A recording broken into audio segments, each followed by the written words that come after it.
Bonjour, bonsoir, buenos dias, buenas noches. What's up? What's going on, everybody? So today we're going to be talking about the Baddies episode that just came out. We're going to jump right into it, y'all. All right? Make sure if you're not yet part of the family, you go ahead and hit subscribe, turn on your post notifications. I'm your girl, D.Samore, and I do have this channel as well as my main channel. Well, I have a few channels, but this channel and my main channel, which is D.Samore Reacts. You could check that one out. We have a lot of different topics that we'll be talking about on there. Just trying to get people thinking, also get conversations started. So I absolutely love that. Okay. Just like here, how we be having like our little chill vibes and stuff. Shout out to you guys that be commenting. So now Reza, she was dead walking off the PJ trying to put her wig back on. Like, she was dumb tight that her wig was not on and her little jail braids was showing. At least they was neat though. So that's the thing. Because I know right now if I was to take off my, the braids, they not up to par. But when you ready to fight, it don't even matter. Like, it is what it is. It's just the only bad thing, you're going to be all over the internet. So she was in the Sprinter saying that she was done.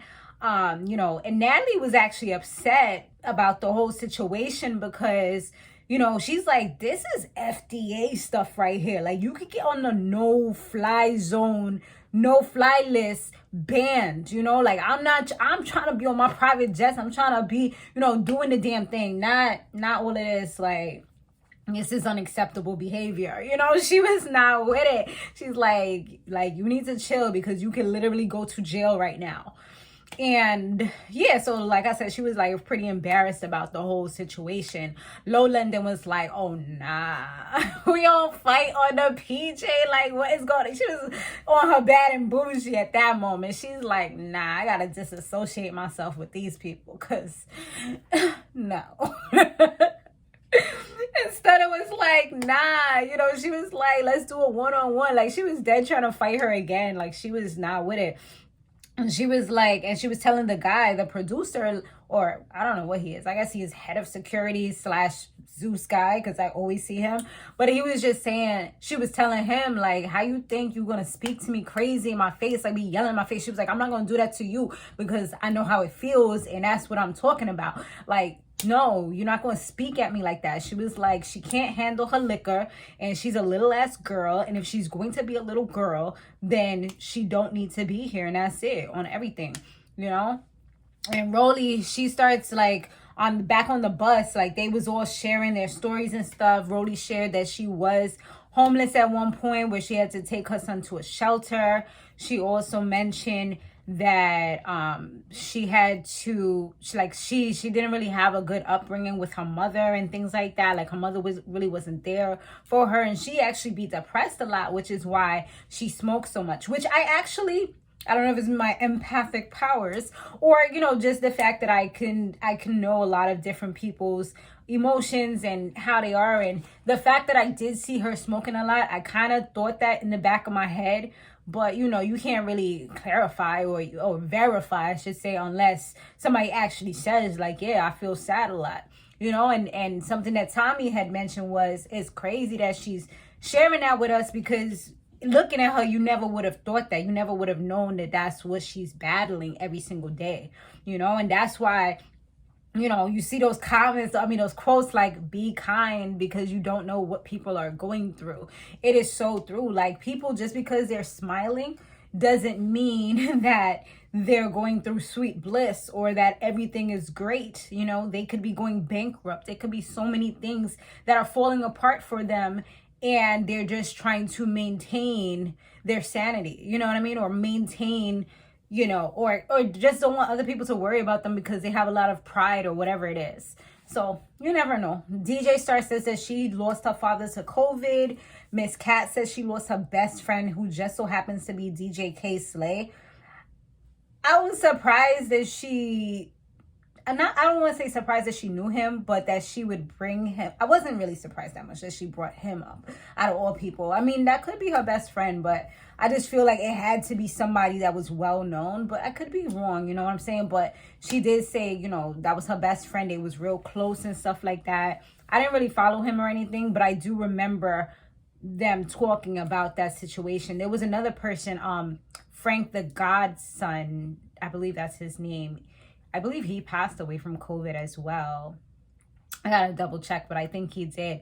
So it was a lot of stuff that was going on, you know, especially if your health wasn't up to par to begin with or whatever. It's like, it was crazy.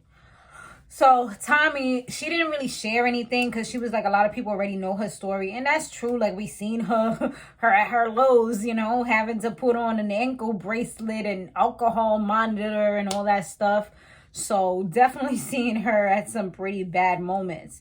But Biggie, she's just said that she was bullied a lot when she was younger. And for the simple fact that she's Hispanic and she's darker skinned, you know, a lot of times she didn't fit in with, it's kind of like a light skin, a person who's of lighter complexion, very light, fair skin, has these same types of issues a lot of times. Or people with cultural differences, like myself. I've had similar issues where she said she didn't really fit in with the black girls because she was too Hispanic, you know, because she had her little, you know, her accent and stuff like that, and she spoke Spanish. I was about to buzz out the Creole real quick.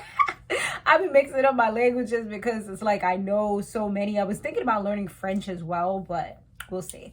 But anyways, back to that. So, and then she didn't really fit in with the Hispanics because, you know, she's dark skinned. So a lot of times they would, like she said, bully her and things like that, which I get because I was West Indian, you know, and I'm from Montserrat. It's like, oh, like, you know, but then it's like I don't have the OD accent because I'm Americanized. So it's like I always felt this similar way. Like I didn't really fit in with the certain crowd. So it was like I just always felt different, you know, and just the fact that I spoke proper English. I mean, you know, I could bust it out because the Bronx and stuff has gotten to me, but I did speak very well, you know, like I had to pronunciate my words very clearly and correctly. That was something I had to do. I don't know, I guess because they didn't want me to be sounding West Indian or whatever it was. So, you know, a lot of kids would bully me because of that. They're like, oh, you don't speak like everybody else, because I didn't really have the slang down packed. It took me time to actually be able to get to the point where I'm like, okay, this is how I'm going to speak, you know? So I definitely get where she's coming from. Anyway, so Razor, she literally calls up Krishan, complaining to her and telling her everything that's going on. Like, oh, talk to your girl. Like, what's up with her? Because she's over here trying to fight me and all this. And it was like weird. Like, dude, she's not even on the bus. And what do you want her to do? She would say that she wanted her to talk to her because she feels like she wasn't really getting through to her. Like, girl, no, you doing the most. Like, even Scotty was like, it's giving pussy to me. Like, I was like, damn, Scotty. But they pull up to the new spot. It was absolutely gorgeous. Stunna came off her sprinter because she had a different, separate sprinter, like some movie star, like, you know, like, yes, take me down the stairs. She did that on purpose. I mean, she's always getting special treatment because everybody be wanting to fight her. It's so crazy. But yeah, it looks like all the girls, initially, it looked like all the girls had really nice rooms because we saw the first few. Natalie's room was gorgeous. Then we get to the room for Biggie, Scotty, and DJ Sky, and that joint was terrible. Like, it was dumb small. It looked like some little makeshift thing, and they had some bunk beds in there. Like, it was terrible especially compared to everybody else. Like, if this was season 1, maybe season 2, okay, you know, the budget's not that good, but it's almost like they was being punished. Biggie was dumb tight, but I'm like, at the end of the day, you're new. Like, if anything, the person that I feel like should be tight is old girl's best friend, because I'm like, hold up, like, ain't Scotty supposed to be Natalie's best friend, and you gave her the wackest room, and she was here last season? Like, give this girl her a little bit of flowers or something. Like, she gave Low London and this other chick, Razor, who's causing havoc everywhere, you know what I'm saying? She gave them better rooms, and I'm pretty sure Stunna girl, I don't remember seeing her room, but I'm pretty sure her room as well. Like, everybody, oh yeah, I did. Everybody got better rooms than your girl Scotty, who's supposed to be your bestie. You know what I'm saying? Like, that was messed up to me. I understand with DJ and the other one, okay, they're newbies, but come on, you gave other newbies better treatment than her. That was, I don't know, that wasn't really too cool to me. Like, I would have definitely had to address her if I was Miss Scotty, because yeah, she wasn't really happy. And even Miss Cat got a better room, and she was complaining about it, talking about, oh, this looks like a study that was converted. Like, what? Like, super ungrateful. I'm just like, nah, that's unacceptable behavior. Now, Natalie tells Tommy all about the PJ, the private jet ride, and Tommy was cracking up like, yo, that's crazy. Like, me and the girls, we had a great time, and there was no drama, none of that, you know. And she was like that she had to talk to Razor because the drinking is kind of a little out of hand, and she really does need to calm down with it, you know. So they did go ahead and approach her later on in the show, and at first I felt like she was a little defensive, like, don't try to say like it's every time. They were like, no, it's not every time you drink, but there are times when you do drink that you drink in excess, and then it's like you become a different person, you know. They had to, like, I guess, word it so she can understand and not take offense to it, because nobody wants to hear on national TV, you're an alcoholic, you know. And because I mean, at the end of the day, regardless of if you want to claim it or not, like, if you're drinking like every single day and you're drinking in excess of a certain amount, I forgot what the amount is, then it's actually alcoholism. You know what I'm saying? Like, even if you're drinking wine and it's over a certain amount, I have it written down somewhere, then it still can be considered an alcoholic if it's every single day. You know what I'm saying? So that's what they was trying to convey to her. Nobody wants to really hear those types of things, especially if you don't really feel like you have a problem, or if you haven't accepted that you have a problem.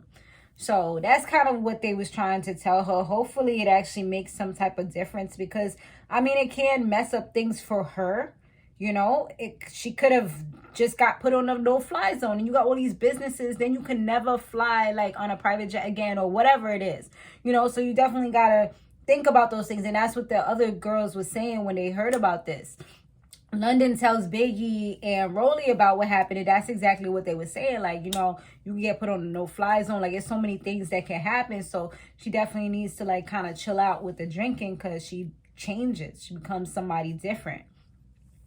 And Lois, like, they had a little meeting or whatever, so that they could first talk about performances and then talk about the money, the $20,000 that they were going to be sharing amongst each other.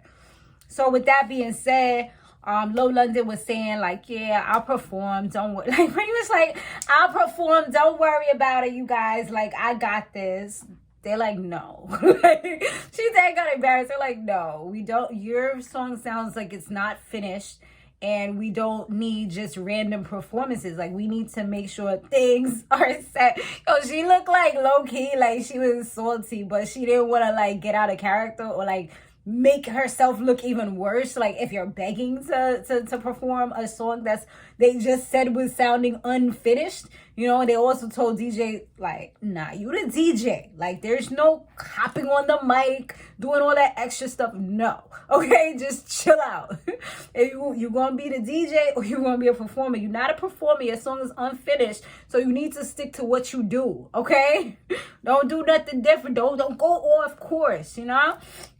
So that was like the little things that they had to get off their chest, make sure that was known. So now they get to talking about the money, and that's where things start going left, because everyone thinks that they deserve a larger portion and it should not be split equally amongst all of them, which, you know, London is like, nah. At the end of the day, like, I always get paid for my performances. Like, well, she said her hosting and appearances and things of that nature. She's like, I always get paid. Like, and Rolly's like, okay, but I was on the mic, you know, holding my breath and doing all these extra stuff, performing, like, actually doing extra stuff. So anybody that was performing should get more money. Which, I mean, it does make more sense. She's like, how you trying to get paid the same thing for me for just twerking on a stage? Like, you did not perform. I mean, she kind of did, but I think, like, if it was for the last show, no, she didn't. But yeah, she's like, No. Like, that's unacceptable. Like, I don't care about nothing. Like, we could fight if we need to fight, but you're not getting the same thing as I get if I'm doing extra work. Like, no. And then I heard Biggie saying something like, oh, she was out here doing all this stuff, like getting all the girls, she needs to get paid a lot of money too, or something like that. I don't know how she worded it, but pretty much that's what she was saying. And then Tommy's like, she started getting defensive, like, hold up, wait a minute. Like, you think that you're supposed to get the same thing that I get? Like the same cut? Are you crazy? And Lo was really like holding her own, going back and forth with her. Like, yeah, I do think so, you know?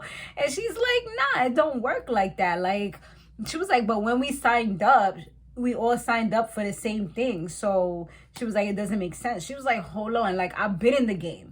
Okay, but you haven't been in the Baddies game. But okay, we'll let you rock with that. She's like, I've been in the game. All right, like, let's start with that. She was like, on top of that, I didn't sign up for, I'm a producer. She was like, she rolled out the producer card. Like, I'm a producer, okay? Let's not get that twisted. Like, so I don't know how you think that you're supposed to get the same thing that I get. She was like, nah. That ain't gonna happen. Like, she was ready to fight for her money. She was getting up, taking off the shoes, like, on some gangster stuff. I'm like, here we go. So she was like, I'm a special guest to your performances. Like, that's what it is. So I don't know who told you different, but they better check you real quick. Yeah, she was getting ready. They had to come, like, calm her down real quick. So we're going to see how this go when we continue next week. But thanks so much for watching, you guys. All right, I'll see you guys on the next one. Later.